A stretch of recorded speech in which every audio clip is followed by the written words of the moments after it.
오늘은 이제 오전에는 로마서 4장 9절부터 17절 부분을 하고요. 또 식사하고 난 다음에 오후에는 로마서 4장 18절부터 25절까지 오늘 로마서 4장 다 마무리할 수 있을 것 같습니다. 우리 3장 원래 로마서 3장 21절부터 이제는 하나님의 한 의가 나타났다라고 하면서 믿음으로 얻는 의에 대해서 3장 21절부터 26절까지 쭉 말씀을 하고 난 다음에 3장 27절부터 31절까지는 그렇게 해서 믿음으로 얻는 하나님의 의는 그래서 자랑할 것이 없다. 왜 그러냐면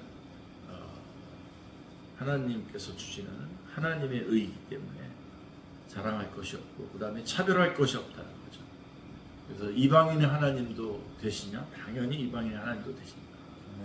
그리고 이제 마지막에 31절에는 그렇다고 해서 그럼 율법으로 구원받은 게 아니기 때문에 율법 폐기 그것도 안 된다. 그게 이제 세 가지가 나오는 거고요.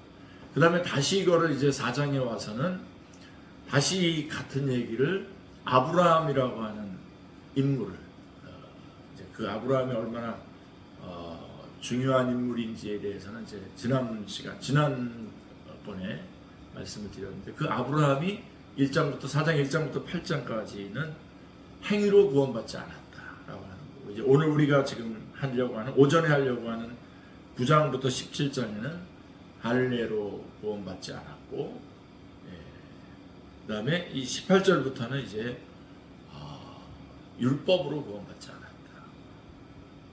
그러니까 다시 그 세 가지가 다시 다 나오죠. 그러니까 그 세 가지로 계속 그 4장 25절까지 쭉 연결해서 그러니까 믿음으로 얻는 의는 행위가 아니고 할례를 통해서도 아니고 율법을 통해서도 아니고 그렇지만 우리 아까 3장 27절부터 31절은 그렇지만 그렇기 때문에 자랑하지 할 것이 없고 차별하지 말아야 되고 그 다음에 율법 폐기하면 안 된다라고 하는 얘기를 하고 아브라함도 행위로 구원받지 않았다. 또 아브라함이 할례를 통해서 구원받지 않았다. 그리고 아브라함이 율법을 통해서 구원받지 않았다. 그리고 아브라함은 믿음으로 구원받았는데 그 믿음은 예수님의 십자가와 부활을 믿는 것이다 라고 하는 게 이제 4장 25절까지 3장 21절부터 4장 25절 그리고서 이제 전에도 말씀드렸지만 로마서 5장으로 가면은 두 가지 질문에 대해서 대답을 합니다. 그렇게 믿음으로 얻는 의로워진 의가 정말 완전할 것이냐 하나님 나라에까지 이르게 되는 그런 의냐 그런 구원이냐 그랬을 때 그렇다는 거죠.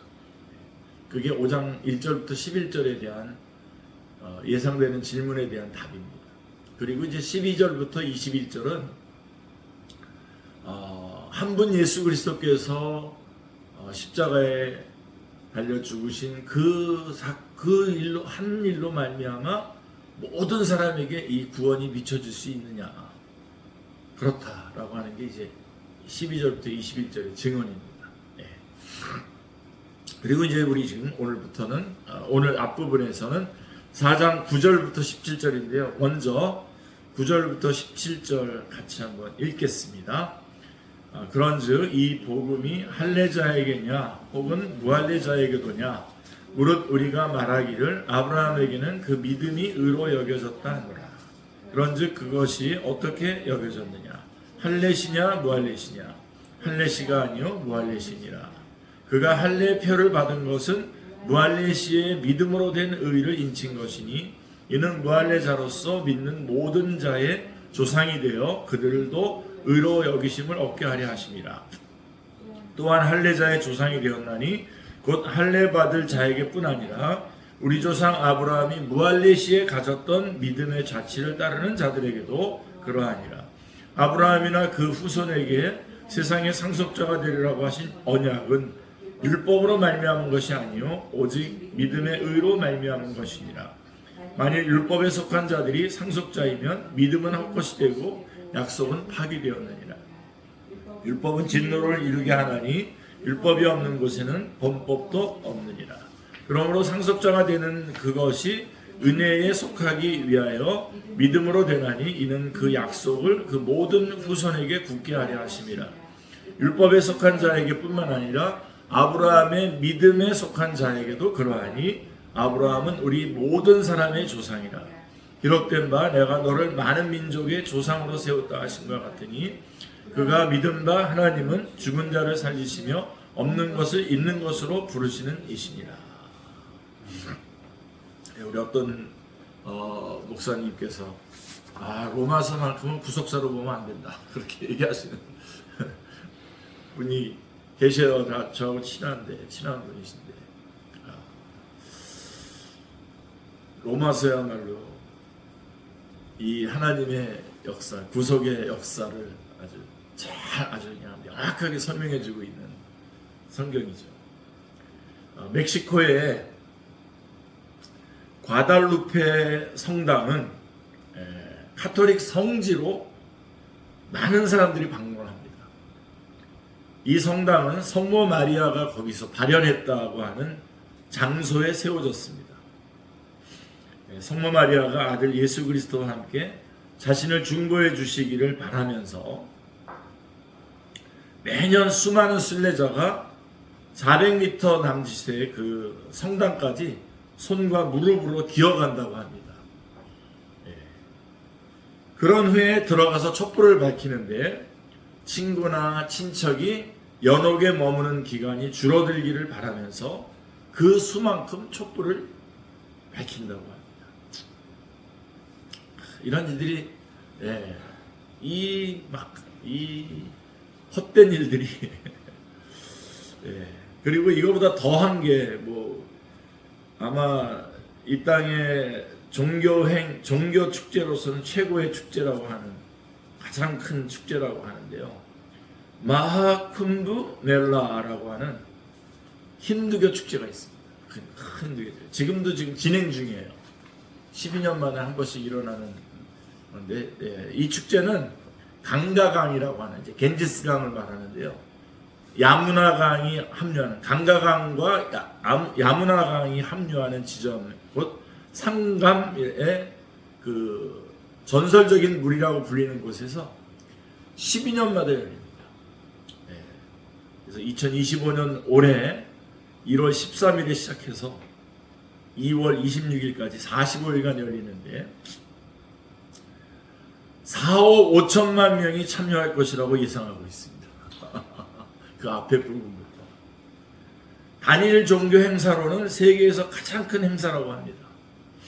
여정이 힘들고 비용이 많이 들고 물이 차가운데도 수많은 신자가 이 축제에 참여합니다. 신분 차이, 카이스트 제도가 있잖아요. 거기 신분 차이와 빈부 차이는 잠시 접어둔다고 합니다. 축제는 완전히 벌거벗은 한 무리의 거룩한 사람들이 이끄는데 이들은 수많은 순례자 행렬을 이끌고 물에 들어갑니다. 자, 보행자들은 못이 거꾸로 박힌 자리에 앉고 그 다음에 유리조각 위를 걷고 뜨거운 숯 위에 눕습니다. 자, 예배자들이 무수한 신들을 달래는 한 방법으로 영원한 침묵을 하려고 영원한 침묵을 선언하려고 마비를 시킵니다. 긴 칼로 자신의 혀를 찌르는 그런 모습을 흔히 볼 수 있습니다. 어떤 예배자들은 눈이 멀 때까지 태양을 응시합니다. 어떤 예배자들은 예배의 몸짓으로 일부러 사지를 마비시키는 거죠. 그리고 어떤 사람들은 팔을 8년 동안 똑바로 세운 채 지냈다고 합니다. 그래서 여러분 그런 그림 많이 나오잖아요. 손톱 길게 막 이렇게 된 게 그게 여기서 나오는 그겁니다. 그는 팔 근육이 마비된 지 오래인데도 자르지 않은 손톱이 계속 자라서 손에서 한 70cm 넘게 내려왔습니다. 어느 힌두교 경전은 이렇게 선언을 합니다. 검은 강과 흰 강, 아까 강가강과 야무나강이 검은 강과 흰 강인데 그 강이 합류하는 곳에서 목욕을 하는 사람은 천국에 간다라고 하는 힌두교 경전의 선언이 있습니다. 또 다른 경전은 이렇게 말합니다. 이곳에서 목욕하는 순례자는 온 가족의 죄가 용서받고 설령 100가지 죄를 지었더라도 강가강에 몸이 닿는 순간 속죄를 받는다. 강물이 그의 죄를 씻는다. 자, 축제 기간 강을 따라서 수많은 면도 부스가 들어서게 되는데요. 헌신자들이 이곳에서 옷을 벗고 눈썹과 속눈썹을 비롯해서 몸의 털을 모두 밉니다. 이렇게 민 털은 모아서 더러운 물에 던집니다. 힌두교 경전은 이렇게 순례자들에게 확신을 주죠. 털 하나하나를 강에 던질 때마다 너희는 천국에서 100만 년을 약속받는다. 이게 힌두교 경전에. 마하쿤부 멜라의 소식을 전하는 인도 뉴스 매거진은 이렇게 기사를 끝맺고 있습니다. 정말 가증스럽죠. 이렇게 기사를 최근에 우리나라 기사도 보니까 비슷하게 썼던데요. 영적 주림을 안고 온 수많은 사람들이 마음의 평화와 새로운 믿음을 얻고 돌아간다. 이렇게 쓴 거예요. 얼마나 흉악하고 제가 여기다 뭐라고 써야 될지 알까? 가증스러운 사탄의 속임수입니까? 네.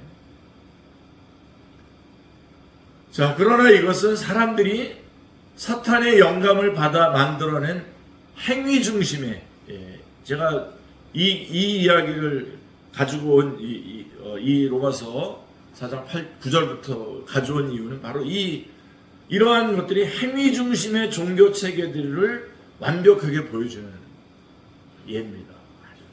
행위 중심의, 그러니까 다시 말해서 율법주의. 그러니까 지금 사도 바울이 이 로마서를 쓰면서도 지금 무슨 생각을 하고 있냐면 이들의 율법주의, 그러니까 행위 중심의 종교가 아니라 바로 아브라함이 행위 중심의 종교 그거로 의로워진 게 아니다라고 하는 것을 지금 말하려고 하는 겁니다.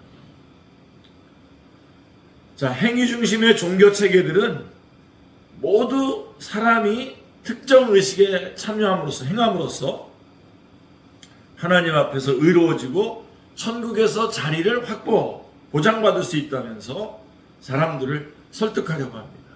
이게 행위 종교의 아주 특징입니다. 그래서 특정 의식을, 지금 제가 할례 얘기를 하려고 지금 이렇게 하는 겁니다. 특정 의식을 행함으로써 하나님 앞에서 의로워지고 천국에서의 확고한 자리를 보장받을 수 있다라고 하는 그런 식으로 사람들을 설득을 하는 거죠. 어떤 종교들은 다른 종교들보다 훨씬 더 섬세하고 인간적인 매력이 있습니다. 그러나 모든 종교의 공통점은 어떤 형태로든 행위에 기초한 의를 믿는 거짓 믿음입니다. 육에 속한 사람은 어떻게든 자신의 노력으로 하나님 앞에서 의로워질 수 있다고 본능적으로 믿습니다. 그래서 사도 바울은 행위에 기초한 의를 계속 공격하고 경건한 사람의 최고의 표본인 아브라함이 행위가 아니라 믿음으로 구원받았음을 확실히 했죠. 4장 1절부터 8절에서 아브라함은 행위로 구원받지 않았다는 것을 확실하게 말씀해주고 있습니다. 그리고 난 후에 그 다음이 바로 이제 오늘 4장 9절부터 17절의 말씀입니다. 아브라함이 할례를 받거나 율법을 지킴으로써 구원받은 것이 아니라 하나님의 은혜로 구원받았다라고 하는 것을 확실하게 해주고 있는 거죠. 그의 논증은 옛 시대에서 가장 훌륭했던 아브라함이 하나님의 은혜로 믿음을 통해 구원을 받았다면 다른 사람들도 모두 동일한 바탕에서 의롭다 하심을 얻어야 한다는 것입니다. 사도 바울의 논증입니다. 역으로 말하면 역으로 아브라함이 할례를 받거나 율법을 지킴으로써 의롭다 하심을 얻을 수 없었다면 그 누구도 그럴 수 없다는 겁니다. 로마서 4장 9절부터 17절에서 사도 바울은 밀접하게 연관된 세 가지 진리를 제시하고 있는데요. 먼저 9절부터 12절에서 아브라함을 의롭게 한 믿음은 할례에서 비롯되지 않았다. 그게 9절부터 12절이에요. 그리고 13절부터 15절은 율법을 지킴에서 비롯되지 않았다. 그리고 16절 17절에 보면 순전히 하나님의 은혜에 의해서 비롯되었다라고 하는 것을 말씀하고 있습니다. 그래서 먼저 9절부터 12절에 나오는 아브라함은 할례로 의롭다 하심을 얻지 않았다라고 하는 것을 좀 말씀해 보겠습니다. 9절부터 12절 다시 한번 우리 같이 한번 읽겠습니다. 그런즉 이 복이 할례자에게냐 혹은 무할례자에게냐 무릇 우리가 말하기를 아브라함에게는 그 믿음이 의로 여겨졌다 하노라.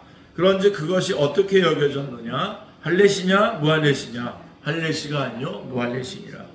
그가 할례의 표를 받은 것은 무할례시의 믿음으로 된 의를 인친 것이니 이는 무할례자로서 믿는 모든 자의 조상이 되어 그들도 의로 여기심을 얻게 하려 하심이라.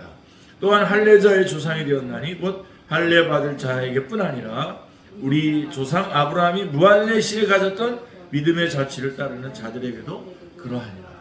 예, 정말 정교하게 쓰여졌습니다. 이 로마서 보면 보세요. 사도 바울은 논증을 하면서 유대인들이 이 시점에서 던질 수 있는 질문을 예상을 하고 있습니다. 예. 자, 아브라함이 오직 믿음으로 의롭다 하심을 얻었다면 왜 하나님이 아브라함을 비롯해서 그의 후손들 모두에게 할례를 요구하셨는가? 라고 하는 질문이 예상되고 있는 거죠. 아브라함이 할례로 구원받지 않았다, 믿음으로 구원받았다라고 하는 논리를 펴고 있는 그 사도 바울에게 분명히 물어볼 거라고 하는 예상 질문을 예상했던 거죠. 그래서 신약 시대의 대다수 유대인들은 철저히 확신했습니다. 할례는 자신들을 하나님의 선민으로 다른 사람들과 구별하는 특별한 표식일 뿐만 아니라 자신들이 하나님께 받아들여질 수 있게 되는 수단이라고 하는 것이었습니다. 아주 그렇게 확신하고 있었어요. 특별히 보세요. 유대 외경에 보면 외경 희년서라고 하는 게 있어요. 희년서는 이렇게 선언합니다. 15장 25절 이하에 보면 이 율법은 모든 세대에 영원히 적용되며 날짜를 여겨서는 안 되고 이게 8일 만에 그죠?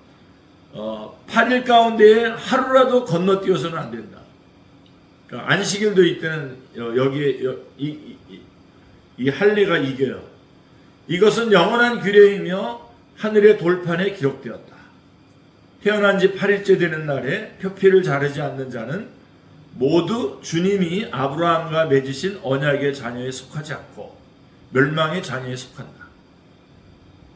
그뿐 아니라 그에게는 그가 주님의 소유라는 아무런 표식이 없으므로 땅에서 멸망하고 죽임을 당할 것이다. 희년서에 나오는 외경에 나오는 그러니까 많은 유대인들은 하나님께 대한 순종으로 할례를 받음으로써 구원을 받을 수 있으며 따라서 이 할례의 의식에 영원히 안전이 달려있다고 믿었어요. 할례를 받으면 끝이에요. 나는 이제 남은 당상인 거예요. 랍비 무나헴은 모세의 책이라고 하는 모세의 책을 주석하면서 모세의 책은 이 사람들이 말하는 모세의 책은 모세오경을 말합니다. 우리가 가지고 있는 모세오경을 주석하면서 이렇게 썼어요. 우리의 랍비들은 할례 받은 자들은 지옥을 보지 않으리라 라고 했다라고 주석을 하는 거죠. 우리 랍비들의 공통된 의견이 뭐냐면 할례 받은 자들은 지옥을 보지 않는다. 유대인들은 할례를 하나님의 호의를 입은 표식으로 굳게 믿었기 때문에 유대인이 우상 숭배를 했다면 먼저 할례를 없애야 지옥에 떨어질 수 있다고 가르쳤어요. 그러니까 처벌을 하려면 할례를 없애야 돼요. 할례 받은 게 그것이 모든 걸 다 보장하니까 할례 받은 걸 없애야 되는, 할례 받은 거 어떻게 없앱니까? 할례를 없애기란 인간적으로 불가능하기 때문에 하나님이 직접 하셔야 한다는 것이죠. 그러니까 할례 받으면 끝난다는 거예요. 다 모든 걸 보장받는다는 그런 뜻이에요. 얄쿠트 루베니는 할례는 지옥에서 구원한다 라고 가르쳤고, 미드라시 밀림은 랍비들입니다. 이게 할례 받은 자는 그 누구도 지옥에 가지 않으리라고 하나님이 아브라함에게 맹세하셨다라고 가르쳤고, 아케다트 제지하크는 아브라함이 지옥문 앞에 앉아 할례 받은 이스라엘 사람이 하나라도 지옥에 들어가지 못하게 막는다. 할례 받는 사람의 견인까지 있다는 겁니다. 그렇게 가르쳤습니다. 그러니까 여러분, 이 유대인들에게 있어서 할례는 어마어마한 지금 의식인 겁니다. 이러한 믿음들이 유대교에서 가장 강했기 때문에 이제 생각해 보세요. 자, 사도 바울이 왜 이 문제를 다루게 되냐? 자, 이러한 믿음이 유대교에서 아주 강했기 때문에 초기 교회에 회심한 사람, 예수님 믿고 예수님 믿은 유대인들이 교회에 들어오잖아요. 기독교로 이 사람들이 유입되어 들어오면서 예수님 믿고 구원받는 이 신앙을 살아가면서도 할례에 대한, 자기 애가 태어나면 8일 만에 할례를 해야 된다라고 하는 문제에 이제 걸리게 되는 거잖아요. 그러니까 그런 아주 이게 강했기 때문에 초대교회 안에 이 사상이 들어온 거죠. 들어와 있는 겁니다. 이게 큰 문제. 그래서 제가 거기다가 뭐 한국의 경우 샤머니즘, 그러니까 샤머니즘, 한국 같은 경우는 기독교가 들어올 때에 가장 선교사님들이 가장 연구한 게 바로 샤머니즘입니다. 왜냐면 뭐 그건 당연히 선교사들이 가장 그 연구해야 될 부분들이지 않습니까? 그러니까 보면 우리 샤머니즘, 저도 그거와 관련돼서 논문도 썼습니다만은 샤머니즘을 제일 많이 연구한 사람들은 일본 사람들이에요. 우리나라를 아주 효율적으로 지배하기 위해서 샤머니즘을 연구했어요. 그래가지고 샤머니즘 안에 쾌락주의가 저게 있거든요. 뭐라 그러죠? 노는 그런 게 있어요. 그래가지고 음주, 가무, 이렇게 그런 것들을 부추기는, 그래가지고 정신을 다 빼는 거죠. 그래가지고 일본이 다 먹으려고 그런 논문들이 많아요. 그리고선 누가 이 샤머니즘을 많이 연구했냐면 우리 선교사님들이 많이 연구했어요. 그래서 선교사님들이 우리 한국에 와서 부흥회를 안 하고 사경회를 한 이유가 바로 그거예요. 왜냐하면 우리 한국 사람들은 건들기만 하면 밑에 애니미스틱 월드뷰, 정령설적인 세계가 딱 뜨거운 게 있기 때문에 차분하게 말씀으로 차분하게 이렇게 해서, 그래서 교리 이렇게 개혁 그런 것들을 쭉 이렇게 해나왔거든요. 그래서 참 잘 출발했는데 이제 1970년도 후반부터 한국 교회가 이제 조영기 목사님이 아마 좀 비난은 면치 못할 겁니다. 그래서 어쨌든 조영기 목사님이 이제 미국 같은 데 가셔서 거기서 미국 같은 경우는 이렇잖아요. 차분 이렇게 그분들이 차갑잖아요. 예? 왜 하냐 그러면 아빠한테 물어보잖아요. 왜 그렇게 해야 되냐고 물어보면 또 비꼬적으로서 또 대답해주고 그러잖아요. 그런 거기에니까 여기를 좀 정상으로 데리고 오려면 뜨겁게 강력하게 빌리그레이엄 목사님처럼 막 외마디 외치면서 막 이렇게 끌어올려서 이렇게 가야 됐는데, 이거를 뜨거운 데다 와서 해버린 거예요. 그러니까 차가운 곳에서 뜨겁게 했는데 뜨거운 곳에서 뜨겁게 해버린 거예요. 그러니까 이게 완전히 곁길을 딴 길로 간 거죠. 그러니까 원래 우리 무당기가 다 올라오기 시작한 거예요. 그래가지고 그때 당시에 저도 지금도 기억나는데, 교회마다 자기네 교회 담임 목사님이 이렇게 차분하게 말씀 가르치고 그러는 교회에 보면 꼭 아줌마들 몇몇 분들이 기도원에 올라가서 산에 가서 뭐 불 받았다 그래가지고 내려와서 우리 목사님 능력 없다고 그렇게 얘기하면 막 목사님들이 그러다가 쫓겨나시기도 하고 막 그러셨어요. 그런 일들이 막 혼란이 막 오면서 그러니까 하나님의 말씀이 선포되고 하나님의 말씀을 차분하게 순종하는 쪽으로 간 게 아니라 우리가 어떻게 흥분하고 그런 우리가 원했던 재액초복, 그러니까 우리 샤머니즘 같은 경우는 재액초복이잖아요. 무격을 통해서 재액초복하니까 무당을 통해서 애군을 물리치고 복을 끌어들이는, 이게 크리스천아이징 되게 번영신학이에요. 이게 샤머니스틱 크리스천리티의 꽃을 핀 거죠. 아이러니한 것은 이런 걸 가르쳐 주신 교수님이 나중에는 교회 성장학이라고 하는 학문을 좋은 의미를 가르치셨어요. 좋은 의미를 가르치셨는데 결국은 그게 완전히 멀리 떠나게 만들었죠. 많은 그리스도인들을 말씀으로 돌아오지 못하게 만들었어요.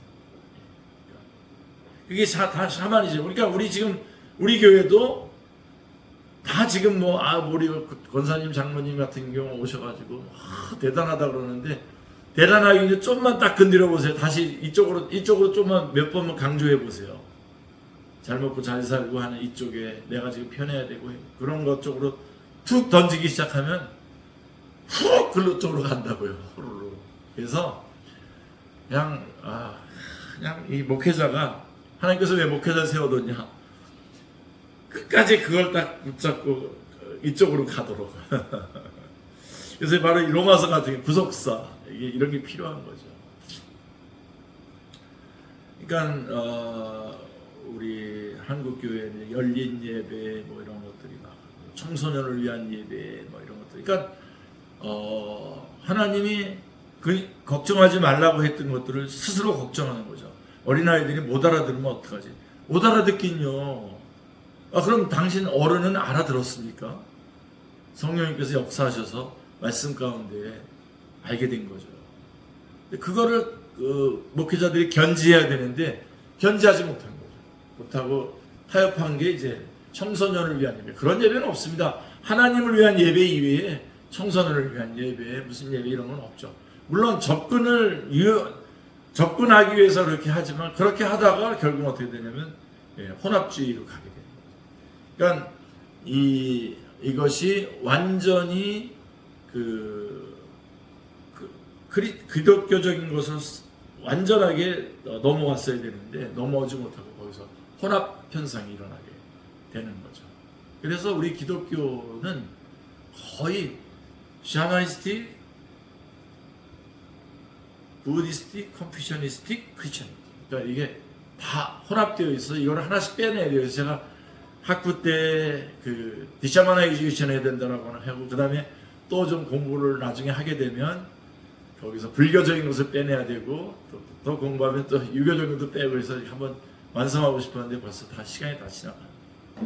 근데 다 따로 어떻게 논문을 쓰지 않더라도 얼마든지 그 뿌리는 항상 샤머니즘적인 것이 있어요. 그러니까 지금 유대교에서 지금 이 할례는 바로 우리가 생각하는 그런 어떤 샤머니즘과 같은 그런 역할을 하면서 그들이 교회에 들어온 거예요. 그러니까 그 할례에 대한 문제를 정확하게 매듭을 지어줘야 되는 거죠. 너무 그쪽으로 좀 많이 얘기했습니다만, 그러니까 할례와 모세 율법을 따르는 게 큰 문제가 됐고, 이 문제를 해결하기 위해서 사도들과 장로들이 예루살렘에서 특별한 회의를 열었지 않습니까? 사도행전 15장에 보면은 예루살렘 공의회가 처음 거기서 열리게 되죠. 이 회의는 일치된 결정을 내리고 이것을 서신 형태로 써가지고 모든 교회에다가 보냈어요. 할례를 비롯해서 모세의 의식에 순종하는 것이 구원의 필수가 아니다라고 하는 내용을 딱 확인해가지고 모든 교회에다가 돌렸어요. 근데 어떻게 되는지 아세요? 이 회의를 하고, 그래서 이방인들을 향해서 나가는 그 헬라파 그리스도인들이 이걸 가지고 달려나갔는데, 유대파 그리스도인들은, 유대파 교회 쪽의 지도자들은 여전히 다시 이거를 그대로 했어요. 우리 종교 개혁을 하고 나서도 옛날 것들을 그대로 좀 지키는 뭐 루터파 같은 쪽이나 이런 쪽은 그대로 다시 비슷하게 갔던 것처럼 이런 이런 그런 그 제 말에 대해서 뭐 많은 그런 논란이 있을 수도 있지만 그런 경우죠. 근데 이때 어쨌든 할례는 구원의 필수가 아니다 라고 하는 것을 분명하게 확인해 줬어요. 그래서 사도 바울은 율법주의가 강한 유대교 배경에서 태어난 8일 만에 할례를 받고, 자기도 그렇게 얘기하잖아요. 빌립보서 3장 5절에 보면 8일 만에 할례를 받고 히브리인 중에 히브리인이요 율법으로는 바리새인이었습니다. 그러나 성령님께서 그에게 계시하셨고 예루살렘 공의회가 인정했습니다. 자, 할례를 비롯해 그 어떤 의식이나 그 어떤 인간의 행위도 아무리 하나님이 정하신 것이라고 할지라도 구원을 가져다 줄 수 없다는 것이었습니다. 할례는 결코 한 사람의 유대인도 구원하지 못했으며 결코 한 사람의 이방인도 구원할 수 없었습니다. 그게 로마서 2장 25절부터 29절의 내용입니다. 한번 나중에 읽을 수 있는 기회가 있을 것입니다. 그러므로 사도 바울은 동료 그리스도인들에게, 특히 유대인 신자들에게 경고했습니다. 빌립보서 3장 2절 3절 한번 같이 한번 읽어보겠습니다. 개들을 삼가고 행악하는 자들을 삼가고 몸에 상해하는 일을 삼가라. 하나님의 성령으로 봉사하며 그리스도 예수로 자랑하고 육체를 신뢰하지 아니하는 우리가 곧 할례파라. 그러니까 진짜 할례파는 우리가 할례파라는 거죠. 그는 갈라디아 신자들에게도 비슷하게 경고했는데요. 갈라디아서 5장 1절부터 4절 같이 한번 보겠습니다. 그리스도께서 우리를 자유롭게 하려고 자유를 주셨으니 그러므로 굳건하게 서서 다시는 종의 멍에를 매지 말라. 보라, 나 바울은 너희에게 말하노니 너희가 만일 할례를 받으면 그리스도께서 너희에게 아무 유익이 없으리라. 내가 할례를 받는 각 사람에게 다시 증언하노니 그는 율법 전체를 행할 의무를 가진 자라. 율법 안에서 의롭다함을 얻으려 하는 너희는 그리스도에게서 끊어지고 은혜에서 떨어진 자로다. 그러니까 누군가 할례를 비롯해서 그 어떤 의식이나 일을 신뢰한다면 예수 그리스도께서 그를 위해 하신 일을 무효화하는 것이 되는 거죠. 우리는 항상 이 초점을 놓치면 안 됩니다. 내가 하는 교회 안에서 혹은 예수 그리스도의 이름으로 뭔가를 내가 한다고 했을 때 이게 예수님께서 십자가에 달려 돌아가셔서 이루어 놓으신 그것을 무효화시키는 것이 아닌가를 항상 체크해야 됩니다. 그래서 40일 금식 기도도 다 좋고 다 놓으시면 그럼 40일 금식 기도 어쩌라고. 전에 이쪽 포천 쪽에 있는 기도원에 가보니까 40일 금식 기도하는 사람들 나무 쪼가리에다 이렇게 자기 이름 써가지고 거기다가 기도방 거기에다 이렇게 쫙 붙여놨더라고요. 제가 아는 사람도 하나 있길래 그 사람 알아봤어요, 제가. 여러분 40일 금식했다라고 하면 하나님 저는 완전 쪼답니다. 완전 저겁니다 하고서 그랬는데 그걸 쪼다라고 거기다 딱 붙여놓는 거예요, 자기가. 예? 자기 공로죠. 자기 그거죠. 아까 그 사람들이 8년 동안 손 들고 있는 거랑 뭐가 다릅니까? 그게 예수 그리스도의 십자가가 완전히 무효되는 거 아니에요. 그것들을.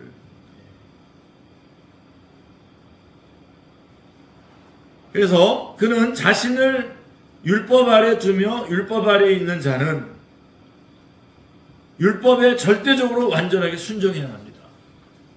그러나 사람이 이렇게 율법에 순종하기는 불가능하죠. 갈라디아서 5장 6절에 보시면 그리스도 예수 안에서는 할례나 무할례나 효력이 없을 때 사랑으로서 역사하는 믿음뿐이니라 라고 이렇게 말하지 않습니까? 보세요. 갈라디아에 인접한 부르기아 지역에서 우세한 이교도 종교가 키벨레라고 하는, 키벨레를 숭배하는 것을 포함하고 있습니다. 그 갈라디아 인접한 부르기아 지역에 키벨레의 제사장들은 희생적인 헌신 행위로 대개 스스로 거세를 했습니다. 이것이 사도 바울이 갈라디아서 5장 12절에서 아까 조금 전에 제가 한번 읽었죠. 스스로 12절 갈라디아서 5장 12절 스스로 베어버리기였을 것입니다. 스스로 베어버려라 뭐 그렇게 얘기하잖아요. 그렇다면 사도 바울은 사실 이렇게 말하고 있는 것과 같아요. 유대주의자들이 할례를 공적이 큰 종교행위로 생각했다면 왜 키벨레 제사장들처럼 극단적인 스스로 베어버리기를 계속하지 않느냐라고 하는 것이죠.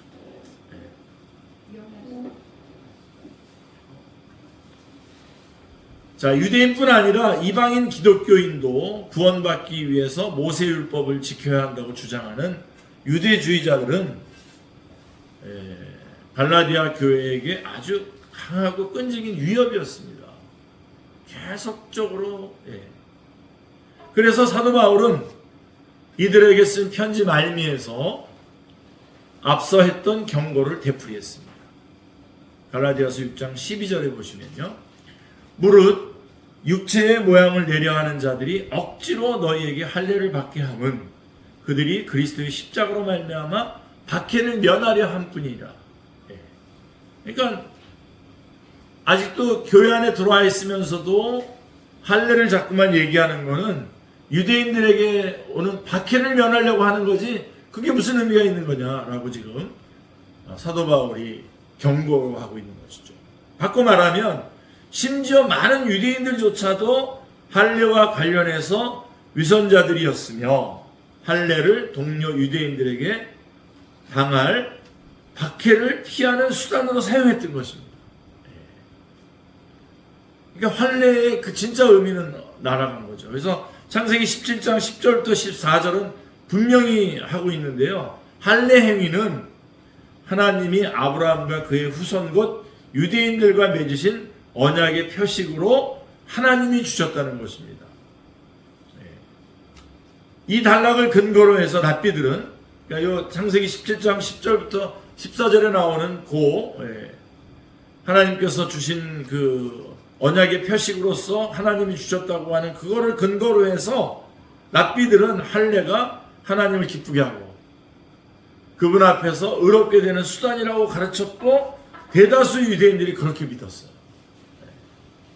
그러나 사도 바울은 바로 이 단락을 이용해서 똑같은 창세기 17장 10절로 14절에 그 단락을 이용해서 정반대로 입증을 합니다.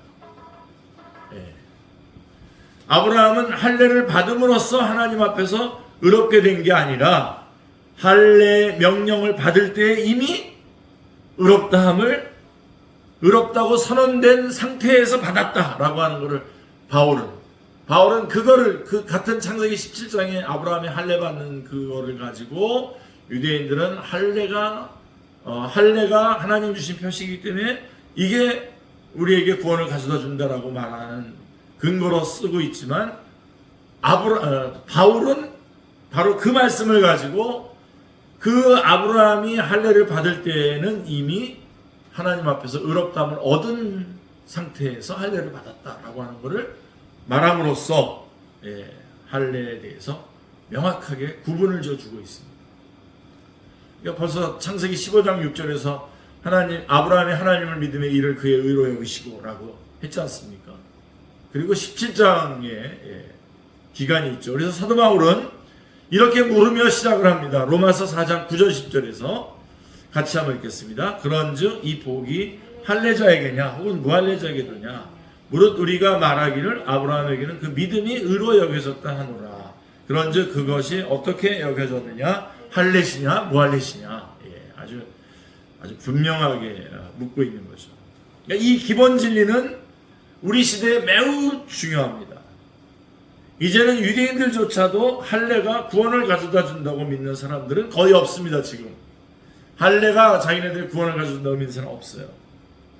그렇더라도 무수한 사람들이 어떤 형태로든 종교의식이나 활동이 자신을 하나님 앞에서 의롭게 한다고 굳게 믿고 있는 겁니다. 예수 그리스도의 이름을 부르는 자 중에서도 로마 카톨릭 교회는 단연코 가장 큰 범죄자죠. 이런 부분에 있어서 카톨릭 교회는 자신의 역사 내내 종교개혁이 있을 때 정신 차리고 자기네들도 똑같이 돌아왔어야 되는데, 기독 카톨릭 교회는 자신의 그 카톨릭 교회의 역사 내내 인간의 행위에 의한 구원, 그리고 사제의 중보를 통해서 효력이 발생하는 구원을 가르쳤습니다. 지금도 그렇게 가르치고 있습니다. 우르비히 오토가 쓴 이 책은 꼭 한번 카톨릭에 대해서 알려면 이 책은 꼭 읽어야 됩니다. 루드비히 오토는 자신의 저서 카톨릭의 기본 교리들이라고 하는 책에서 구원 및 영적 축복과 관련된 로마 카톨릭의 기본 가르침들을 설명을 합니다. 오토는 카톨릭 교회의 교리서에 따라서 성례를 말하죠. 성례를 하나님이 제정하셨기에 거룩과 의를 발현하고 또 나타낼 능력을 가지며 감각으로 지각할 수 있는 것으로 정의했습니다. 여기는 카톨릭 같은 경우는 7성사가 있잖아요. 7성사. 근데 그 성사 하나하나가 하나님이 제정했기 때문에 거룩과 의를 발현하고 또 나타낼 능력을 가지며 감각으로도 지각할 수 있는 것으로 정의합니다. 그래서 그는 뒤이어서 이 성사들이 사람의 믿음을 통하지 않고 곧바로 은혜를 주며, 그러니까 이 성사가 실행되면서 이 사람의 믿음과 관계없이 바로 결과가 주어진다는 겁니다. 은혜가 주어지고 성사들은 받는 자들에게 거룩하게 하는 은혜를 준다고 말합니다. 거룩한 행위를 안 해도 거룩이라고 하는 은혜를 준다는 겁니다. 그래서 성사의식들은 거듭남, 용서, 성령, 영원한 생명을 주기 때문에 이 은혜를 나누어 주려면 집례자가 성사의 상징을 적절하게 사용해야 한다고 말합니다. 그러니까 이 성사를 실행하는 사람의 테크닉이 중요하다는 거예요. 이 사람이 그 예식에 참여해서 하나님 앞에서 어떤 변화를 일으키는 게 중요한 게 아니라, 그거는 아니라 이 성사를 행하는 신부라고 할까요? 신부가 이거 아주 테크니컬하게 잘 진행을 해야 된다는 거죠. 조금 이렇게 막 미식미식거립니다. 이 책을 이렇게 보면. 아까 그 종교 행사와 다를 바가 없습니다. 그래서 로마 카톨릭은 성사를 받는 사람의 정통신앙과 도덕적 자격이 성사의 유효성의 필수 조건이 아니라고 주장합니다. 이거 티베트 장족 이거 돌리는 거랑 같은 내용입니다. 그 내용을 알고 모르는 관계없이 이거 한 바퀴 돌렸으면은 그에게 어떤 결과가 떨어지는 거예요. 16세기 중반에 트렌트 공의회는 다음과 같은 선언을 이 트렌트 공의회는요, 사실은 로만 카톨릭하고 그 개신교가 좀 화합하려고 시작을 했던 회의예요. 근데 결국은 개신교 쪽은 다 나가게 되고, 결국은 로마 카톨릭 쪽에서 더 자기네 것들을 더 강화하는 그런 회의가 됐죠. 거기서 이렇게 결정을 합니다. 세례를 통해 주어지는 우리 주 예수 그리스도의 은혜로 원죄가 사하여진다는 것을 부정하거나, 그러니까 이 물세례를 받는 것으로 심지어 죄의 고유한 본성 전체가 제거되지 않는다고 단언하는 자는 누구든지 저주를 받을지어다. 그러니까 우리가 이렇게 세례를 받으면, 우리 세례 받은 사람들 많은데, 세례 받은 사람들 지금 예수님 안 믿는 사람들 꽤 있잖아요. 근데 그 세례가 바로 그리스도의 은혜로 원죄를 사해해 준다라고 하는 것을 부정하거나 심지어 죄의 고유한 본성 전체가 제거되지 않는다고 단언하는 자는 누구든지 저주를 받을 줄, 이런 결론을 내립니다. 트렌트 회의에서. 그래서 오트는 계속해서 외경 바나바서를 인용하면서 이제 카톨릭의 기본 교리 지금 얘기하고 있는 겁니다. 오트는 외경 바나바서를 인용하면서 카톨릭 신자들은 이렇게 믿는다고 말합니다. 우리는 죄와 더러움이 가득한 채 세례의 물에 내려갔다가 우리의 마음에 하나님을 향한 경외와 우리의 영에 예수님을 향한 소망을 가진 채 올라온다. 이렇게 말하고 있습니다. 로마 카톨릭은 성경에 따르면 세례가 죄를 제거하고 내면의 성화를 일으키는 능력이 있다고 가르칩니다. 세례는 죄의 모든 벌을, 영원한 벌과 현세의 벌을 용서하는 효과가 있으며 세례는 모든 사람에게 예외 없이 구원을 받는 데 필수다. 그리고 로마 카톨릭은 견진 성사가 사람에게 성령님을 주고 거룩하게 하는 은혜를 증가시킨다고 주장합니다. 이 성사들을 굉장히 중요하게 여기는 거죠. 그 다음에 성체성사. 성체성사가 이제 미사를 성체성사라고 해요. 우리 백대진 형제가 여기 이거 참여했다가 이게 자기 거기 이름도 있다 그러더라고요. 이름도 세례 받았다 그러는데 이게 너무 지겨워서 안 나간다고 그렇게 얘기해요. 성체성사는 미사는 받는 사람들과 그리스도를 연합시킨다라고 이렇게 말합니다.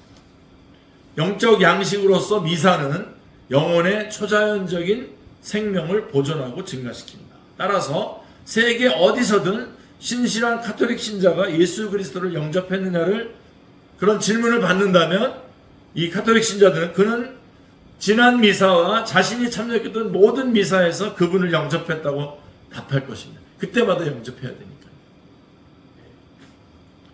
고해성사 아시죠? 가서 고백하잖아요. 성품성사, 이거 저거 할 때 신부님으로 이렇게 임직 받을 때 하는 성품성사, 혼인성사, 결혼도 실성사 중에 하나예요.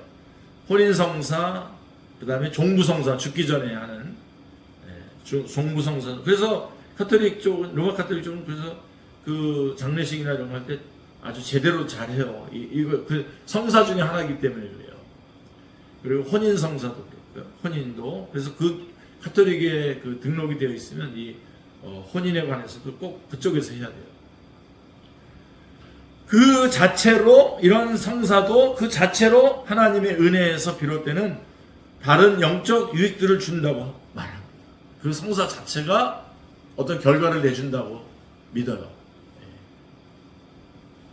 그리고 제가 조금 전에도 말했지만 어떤 개신교 그룹들은 비슷한 교리를 견지합니다. 이런 루터파라든가 이런 데들. 예를 들면 세례가 받는 사람의 지식이나 믿음과 무관하게 그 사람을 새 언약에 드린다고 믿습니다. 그리고 결과적으로 유아 세례는 성숙하고 신앙을 고백하는 성인 세례와 마찬가지로 유효하다고 이렇게 말을 합니다. 그러니까 그 의미를 정확하게 모르는 거죠. 그러니까 지금 이제 그 카톨릭의 기본 교리에 대해서 쭉 이제 말씀을 드렸고요. 그 오트 책을 가지고. 그러나 이러한 모든 교리는 일종의 마법입니다. 이러다. 마법. 마법이 좋은 의미로 쓰이는 건가요? 아니면 제가 용어를 잘 썼나 봐요. 이거 일종의 마법입니다. 이거. 받는 사람도 그리고 원하는 결과의 근원도 의식적으로 포함될 필요가 없어요. 결과는 순전히 표현되는 적절한 말이나 수행되는 행위를 근거로 부여가 되는 거예요. 이런 거가 우리 교회 안에도 많습니다. 그래서 방언이라든가 뭐 이런 것들에 대한 것들도 다시 조명하고 그랬었죠. 그러니까 끊임없이 그렇게 우리 한국교회가 막 요동칠 때에도 끊임없이 개혁주의 신앙을 가지고 이런 걸 가지고 쭉 밀고 나온 사람들이 있어요.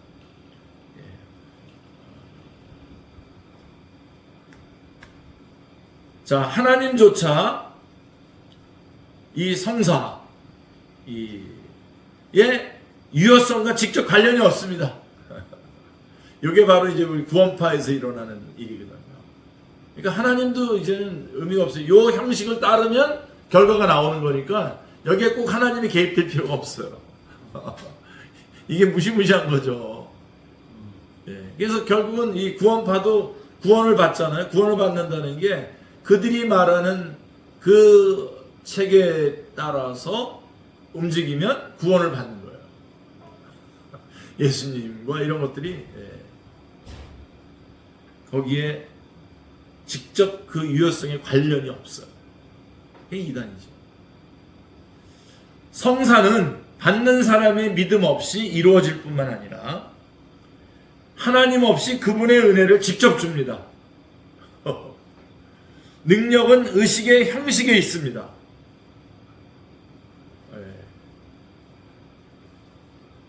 사도 바울 당시에 유대인들이 정확히 이러한 능력을 할례에 부여했던 것입니다.